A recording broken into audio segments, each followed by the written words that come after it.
Let's get to what has been a pretty tough time for small business in Victoria, particularly with the lockdowns through last year. It was a dreadful time over 4.5 months where businesses suffered, and there has been investigation that has gone into this by the Ombudsman of the Victorian Government's grants system for small businesses.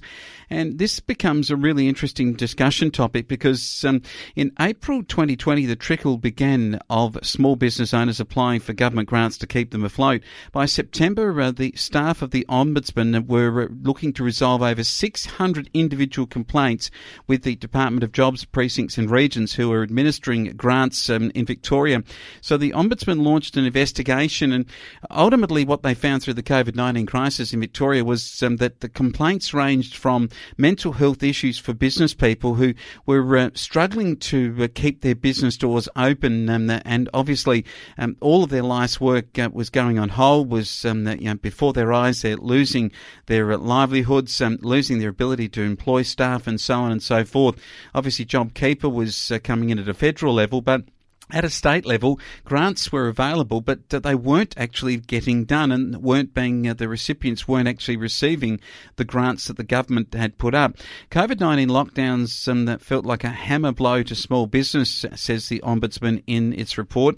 The Victorian government's credit did swiftly announce an economic survival package of $10,000 grants to eligible businesses, but the problem was that it didn't get those grants to the businesses at the time, and that the Ombudsman says the department made mistakes. People made mistakes. Mistakes were being made, fraught in circumstances of the pandemic, and they say it was completely understandable.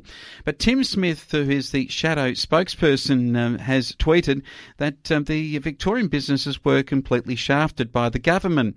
He also says that the scheme, which is now going to be reopened to assist businesses who missed out, but that doesn't take into account the mental health crisis that the government caused to small businesses.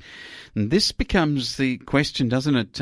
If you have a government grant system, even a $10,000 grant system that's available, then if you can get that at the time just to pay bills, just to keep the doors open with electricity and so on, then you can go on.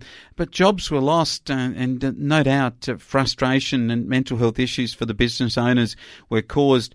There's no excuse for that, but the review by the Ombudsman certainly shows that there was a need for Business Victoria and its website, its challenging circumstances. People were signposted to the Ombudsman, effectively outsourcing the complaints process, which in the sense of what happened, the government should have basically got the grants to the people who needed them, rather than having a complaints process to the Ombudsman that now sees 600 different complaints about these administering of grant money that was necessary to keep businesses open nearly 12 months ago. Really, really disturbing stuff. The Victorian government has a lot to answer for, and maybe when there is an election in Victoria, then there will be a time of reckoning for governments.